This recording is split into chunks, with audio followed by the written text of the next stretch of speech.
آج یہ دھیمی دھیمی باتیں بڑی گہری ہیں، بڑی گہری ہیں.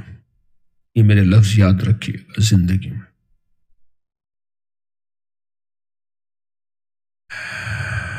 شیخ نے اپنی کتاب فضائل صدقات میں ایک واقعہ لکھا ہے. واقعہ یہ لکھا ہے کہ ایک بندہ تھا، مکہ میں امانت دار تھا، لوگ اس کے پاس امانتیں رکھتے تھے. تو ایک بندہ اس کے پاس امانت رکھ کے کہیں سفر میں چلا گیا، واپس آیا، پتہ چلا کہ وہ تو مر گیا، اور اس کے وارث جو ہے وہ کہنے لگے ہمارے پاس تو کچھ بھی نہیں ہے، ہمیں تو کوئی پتہ نہیں کہ ہے یا نہیں ہے. تو مکہ کے اولیاء کے پاس گیا، اللہ کے ولیوں کے پاس گیا. مکہ کے اولیاء اور اللہ کے ولیوں کے پاس گیا. جب اولیاء کے پاس گیا تو انہوں نے کہا کہ ایک ترکیب بتاتے ہیں، تیری امانت تجھے مل جائے تو.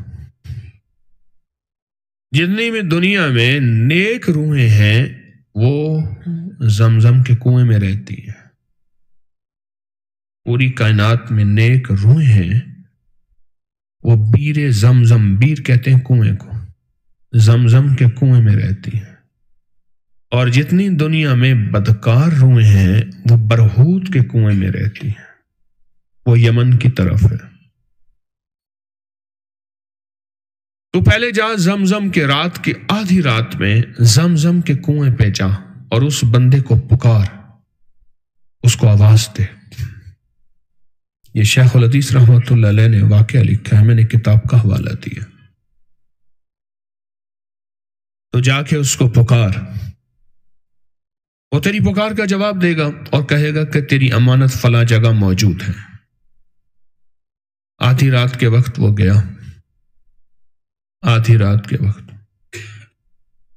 جب آدھی رات کے وقت وہ گیا تو اس نے بار بار پکارا، جواب نہ ملا. زمزم کے کنویں سے، زمزم کا کنواں ابھی بند کیا ہے. آج سے 20-22 سال پہلے تو میں نے دیکھا تھا اس کو، اس کے آثار تھے، سامنے تھے. ابھی وہ کیونکہ اس طرف جو ہے مجمع جا کے پریشان ہوتا تھا، طواف کرنے والا کنواں سامنے آ جاتا تھا، وہ بند کر دیا. کنواں تو نیچے اب بھی ہے. اب وہ ان اولیاء کے پاس پھر گیا، کہنے لگا کہ آواز نہیں آئی. انہوں نے کہا انا للہ و انا الیہ راجعون. وہ تو بہت سخی تھا، بہت نیک تھا، اس کی روح کو تو زمزم کے کنویں میں ہونا چاہیے تھا، لگتا ہے کسی پکڑ میں ہے. اب آپ تم جاؤ برہوت کے کنویں میں. اس نے سفر کیا، برہوت کے کنویں پہ گیا اور وہاں جا کے آواز دی، اور پہلی ہی آواز میں اس بندے نے کہا ہاں تیری امانت موجود ہے، فلاں جگہ میں نے دفن کی ہوئی ہے، تو جا کے نکال لے. یہ ایک واقعہ ہے کہ نیک روحیں کہاں جمع ہوتی ہیں دنیا میں؟ زمزم کے کنویں میں. اللہ کے ولیوں کی روحانی دنیا کے عروج کا واقعہ ہے، اپنی عقل سے نہ سمجھے گا. اس لیے میں نے ایک بہت بڑے اللہ کے ولی کی کتاب کا حوالہ دانستہ دیا ہے. اور جو بدکار روحیں ہیں وہ برہوت کے کنویں میں ہوتی ہیں. جب میں 5ویں چکر میں تھا، اس میں سعی میں، سعی کہتے ہیں صفا مروہ، صفا سے مروہ ایک چکر ہوتا ہے، اس طرح 7 چکر لگانے ہوتے ہیں طواف کے بعد. تو ساری ارواح جتنی بھی تھیں زمزم کی، ایسے اللہ کا نظام چلا کہ وہ سامنے آ گئے. اور پھر میں جو پڑھ رہا تھا ان کو ہدیہ دینا شروع کر دیا، اور ان کو ہدیے دیے، بہت زیادہ ہدیے دیے. پر ان سے کچھ گفتگو، کچھ باتیں، اور بہت زیادہ. اور پھر میں نے انہیں حوالے کیا، اپنا سب کچھ ان کے حوالے کیا کہ یہ نیک ارواح جو ہیں یہ قیامت تک نگہبانی کرتی ہیں اللہ کے امر سے۔ کس کے امر سے؟ نگہبانی کرتی ہیں۔ یہ زمزم کے اور برہوت کے واقعے کو میں کبھی کھولوں گا تفصیل سے، لیکن ایک چیز جو میں آپ کو بتانا چاہوں گا، آپ کو یہ ہدیہ دینا چاہ رہا ہوں، وہ یہ کیا پرچی ہے بھائی، وہ یہ ہدیہ دینا چاہ رہا ہوں۔ ہاں جی، پرچی آئی ہے، 3 بندوں نے پہلے پڑھا ہے پھر مجھے دیا ہے، یہ دے دیتے۔ پڑھا ہے کہ ریسرچ کیا ہوئی ہے؟ نہیں، کوئی لگتا ہے کوئی زمین نیچے آ گئی، آسمان اوپر آ گیا۔ پرچی یہ آئی ہے کہ قہوے کی پوسٹ دوبارہ سوشل میڈیا پر شیئر کر دی ہے۔ قہوے کی پوسٹ جو حضرات سننا چاہیں، دیکھنا چاہیں تو سوشل میڈیا پر دوبارہ شیئر کر دی ہے۔ یہ پرچی تھی جو چلتے چلتے آئی ہے، ہر بندہ پڑھ رہا ہے، لگتا ہے کوئی دنیا کا راز کھولا ہے۔ پرچی آئی ہے تو مجھ تک پہنچاؤ۔ جو بات میں آپ سے عرض کرنا چاہوں گا وہ ذرا غور سے سنیے گا۔ یہ جو ابھی ہم ختم خواجگان بیٹھ کے پڑھیں گے نا، ذکر خاص ہے۔ آج گٹھلیوں والا عمل میں نہیں کروں گا، آج گٹھلیوں والا عمل ہے، باتیں ایسی ہو رہی ہیں کہ دل چاہتا ہے آپ کو اور باتیں سناؤں۔ یہ جو ذکر خاص ہے نا، آپ پڑھتے ہیں، یہ ذکر خاص، یہ ختم خواجگان ہے۔ صدیوں سے اللہ والوں کے آستانوں، درگاہوں، خانقاہوں میں یہ صدیوں سے ہو رہا ہے، یہ پڑھا جاتا ہے، اور میرے جتنے بھی شجرے ہیں 25 سے زیادہ درویشوں سے مجھے خلافتیں ہیں، ان کے ساتھ شجرے ہیں جن میں صحابہ، اہل بیت، اولیاء، بڑی بڑی ہستیاں، پھر ان کی ارواح کو یہ ہدیہ پہنچایا جاتا ہے، جو ابھی بھی آپ بیٹھ کے یہ ذکر خاص پڑھیں گے، جس ذکر خاص کو ختم خواجگان کہتے ہیں، ختم خواجگان۔ پھر ان ہستیوں کو ہدیہ دیا جاتا ہے، ان ہستیوں کو ہدیہ دیا جاتا ہے، اور وہ ہستیاں ساری بیر زمزم میں رہتی ہیں۔ ایک واقعہ اور سنا، کنویں کو مرمت کرنے والے ایک صاحب نے اپنا واقعہ سنایا، ہماری مستند کتابوں میں ہے کہ میں ایک دفعہ کنویں میں اترا کہ کنویں میں مٹی زیادہ چلی گئی تھی، پانی کم ہو گیا تھا اس کے چشمے۔ اور ایک بات میں نے روحانی کلاس میں عرض کی تھی، آج اس کی صرف میں تھوڑا سا حوالہ دوں گا کہ یہ جو کعبہ ہے نا، کعبے کے ساتھ ہی زمزم کا کنواں ہے، بیر زمزم ہے، ٹھیک ہے، اور اس میں سے 2 چشمے نکلتے ہیں، ایک چشمے کا نام ہے حمید، دوسرے کا نام ہے مجید، اور درود ابراہیمی کے آخری لفظ کیا ہے؟ انکا حمید مجید۔ یہ میں نے اپنی روحانی کلاس میں 6-7 گھنٹے کی جو ہم نشست تھی، اس میں نے اس کی بڑی وضاحت عرض کی تھی، آپ کو یاد ہوگا، ورنہ نیٹ پہ پڑھیے، سن لیجئے۔ یہ جو اللہ کے 2 نام ہیں نا، یا حمید یا مجید، انکا حمید مجید، یہ اس میں سے چشمے نکل رہے ہیں، اللہ کے ناموں میں سے، اس لیے زمزم لاکھوں لیٹر بھرا جاتا ہے، آج تک خشک نہیں ہوا۔ تو وہ صاحب کہنے لگے کہ میں گیا تو اس کو صفائی، آج بھی کنویں کی صفائی ہوتی ہے، اس کی مینٹیننس تو آج بھی ہوتی ہے۔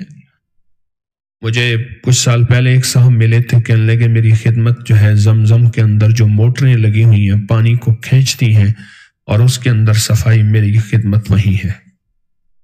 تو وہ کہنے لگے میں گیا نا، کوئی صاحب نظر تھے، دیکھا تو زمزم کے کنویں میں کھڑکی ہے کوئی، میں اس کے اندر چلا گیا، وہ دروازہ تھا، اس کے اندر گیا تو وہ کوئی کائنات تھی، کوئی جنت تھی، کوئی دنیا تھی، کوئی نظام تھا، اندیکھی دنیا، اندیکھا نظام، اندیکھی کائنات، کوئی نظام تھا۔ میں اس میں پھرتا رہا، تھوڑی دیر ہی پھرا، پھر جو باہر نکلا، نہ وہ عمارتیں تھیں، نہ وہ لوگ تھے، نہ وہ زمانہ تھا، نہ وہ دنیا تھی، صدیاں بیت گئی تھی، صدیاں بیت گئی تھی۔ چلو چھوڑ دیں اس بات کو۔ میرے دائیں طرف یہ institute of cardiology Jail Road میں پاگل خانہ ہے، آج بھی وہاں 1200 پاگل ہیں۔ مجھے وہاں کے ایک افسر نے بتایا،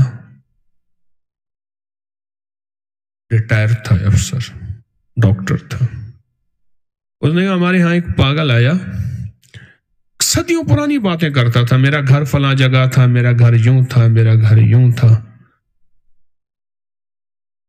میں نے اس سے پوچھا کہ آپ نے اس سے پوچھا نہیں کہ وہ کسی غار میں، کسی قبر میں، کسی جگہ گھسا تھا؟ کہنے لگا ہاں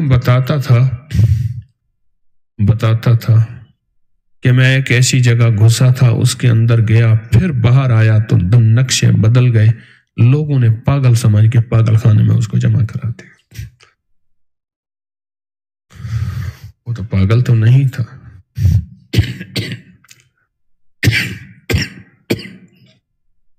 پاگل تو ہم ہیں، روحانی دنیا کا علم ہی نہیں ہمارے پاس، روح کی دنیا کا نالج ہی نہیں، روح کی دنیا کی گہرائی ہی نہیں، روح کی دنیا کا ادراک اور احساس ہی نہیں، اور نہ ان لوگوں کی جوتیاں سیدھی کی جن کو روح کی دنیا جن پہ کھلی ہے۔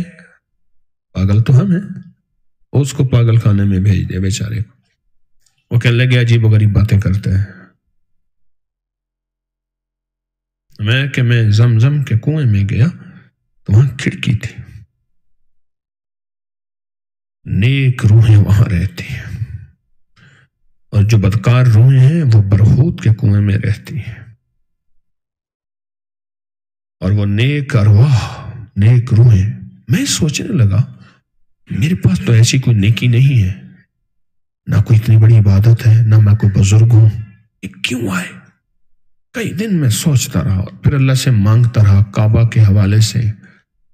تو اللہ نے دل میں بات کھولی، جو تسبیح خانے میں بیٹھ کے ان ارواح کو لاکھوں کروڑوں درود، اخلاص، قل ہو اللہ، 1.25 کروڑ قل ہو اللہ، 1.25 ارب درود پاک، یہ ذکر، یہ ان کو بھیجتا رہتا ہے، وہ منہ کھاوے تے آ کے شرماوے۔ یہ تو یہاں کا فکر ہے، وہاں تو خیر شرم کی بات نہیں، ان کی شفقتوں کی بات ہے، وہاں شرم نہیں شفقت ہے۔ وہ حضرات آپ دیکھیں نا، آپ کسی کو ہدیہ دیتے رہیں۔ ایک پیر صاحب تھے، میں حویلی وہاں جہاں کلینک کرتا تھا، مجھے پتا چلا کہ پیر صاحب تھے، وہ مجھے برا بھلا کہتے ہیں۔ پیر صاحب، میں جو بھی آتا تھا ان کے پیر صاحب کی اسی بستی سے لوگ بہت دوائی لینے آتے تھے، میں ان کو ہدیہ دے دیتا تھا، نہ پیر صاحب نے مجھے دیکھا نہ میں نے دیکھا تھا، کئی سال ہدیہ دیا۔ ایک دفعہ کچھ مہمانوں کے ساتھ میں گیا تو پیر صاحب نے کہا ہاں بابا کون ہو؟ میں کہا جی وہ حکیم جو آپ کو ہدیے بھیجتا ہے، وہ بسم اللہ صدا جی وہ تے لاکھ او تو سائی میں، میں کہ جی آسیں ہائے ہائے بھاکل پاؤ، یعنی گلے ملو۔ نہ اس نے مجھے دیکھا نہ میں نے دیکھا، میں صرف کوئی آتا تھا، کبھی شربت کی بوتل بھیج دیتا تھا، کبھی کوئی چیز دے دیتا تھا، کبھی ہدیہ۔ ان سے کہنا کہ جی وہ حکیم طارق کہتا ہے سلام کہتا ہے دعا کیجئے گا پیر صاحب، اس نے یہ ہدیہ بھیجا ہے۔ کئی سالوں کے بعد جب میں گیا اور انہوں نے غصے اور جلال میں دیکھا، ہاں بھائی کون ہو؟ تو میں آگے ہو کے کہا، میں نے کہ جی میں وہ ہوں، او ہو گھر سے کھانے پک کے آئے۔ حالانکہ پتہ چلا کہ پیر صاحب کھاتے ہیں، آج تک دعوت نہیں کھلائی۔ مجھے ان لوگوں نے بتایا، کون حیران تھے، پیر صاحب کے گھر سے کھانے پک کے آ رہے ہیں، لاجواب چیز، وہ میرا کئی سالاں دا پوریا، وہ میری کئی سالوں کی جو محنت تھی نا، وہ جب میں گیا پیر صاحب، بھائی میں سوچنے لگا، میں نے کہا میرے پاس تو ایسا کچھ نہیں ہے، نہ ولایت نہ کوئی ایسا کمال. پھر سوچنے لگا نہیں، جو تسبیح خانے کا ممبر پوری دنیا کو اعمال پہ لگائے ہوئے ہیں، اس کی برکت ہے. طارق تیرا کمال نہیں ہے، طارق تیرا کمال نہیں ہے. یہ جو آپ نے سورۃ اخلاص، درود پاک، کروڑوں لاکھوں اربوں ان حضرات ان ہستیوں کو ہدیہ بھیجتے ہیں، وہ صحیح کے 5ویں چکر پہ سامنے آ اللہ اکبر، کیا منظر، کیا کیفیت. یاد رکھیے گا یہ لفظ میں کہہ رہا ہوں، سدا یاد رکھیے گا، لذت کا کبھی ترجمہ نہیں ہوتا، لذت کی ٹرانسلیشن نہیں ہوتی، لذت کی جسٹیفیکیشن نہیں ہوتی، لذت بیان نہیں کی جا سکتی، بس کہا جاتا ہے کہ مزہ ہے. بقول ہمارے ایک صاحب کے کہنے لگا، اگر چس کو چس نہ کہا جائے تو چس نہیں آتی. جسٹ لائک ایسی ہی زندگی میں یہ جو آپ بیٹھ کے تسبیح خانے میں ان نیک ارواح کو ہدیے دیتے ہیں اور ابھی بھی دیں گے. آپ نہیں سوچ سکتے یہ نیک ارواح جو زمزم کے کنویں میں رہتی ہیں اور اللہ نے انہیں وہاں رکھا ہوا ہے، اور وہ آپ کے لیے کتنی دعائیں، کتنی توجہات، آپ کے کن کن زندگی کے مراحل میں آپ کے ساتھ دیتے ہیں، اور کن کن زندگی کے مراحل میں کہتے ہیں ہائے بلا تھی ٹل گئی، بس وہ تسبیح خانے کی حاضری کام آ گئی. وہ بلا تھی، آنکھوں کے سامنے بلائیں، مصیبتیں، آفات، بلیات، پریشانیاں آتی ہیں، بس یوں ٹل جاتی ہیں، اور اندر ایک چیز روشن، ایک چنگاری آتی ضرور ہے، ایک آواز، یہ تسبیح خانے کی برکت دے کر رب نے تجھے یہاں سے بلاؤں سے، مصیبتوں سے، یہ آئی تھی یوں ٹل گئی. وہ ان ہستیوں کی دعائیں، ان ہستیوں کا فیضان، ان ہستیوں کی توجہات، ان ہستیوں کی توجہات. یہ ختم خواجگان ہمارے اکابر جتنے بھی اولیاء، جتنے بھی صدیوں سے چلا آ رہا ہے، آج بھی وہ بیٹھ کے ہم پڑھیں گے اور ان کی ارواح کو ہدیہ دیں گے، اور ہدیہ کے بعد دعا کریں گے. یہ وہی فیض ہے، یہ وہی خیر ہے، یہی برکت ہے جس سے ہماری بلائیں ٹلی رہتی ہیں، مصیبتیں دور رہتی ہیں، آفات، پریشانیاں، ناکامیاں ختم ہوتی ہیں. یہ وہی ہے.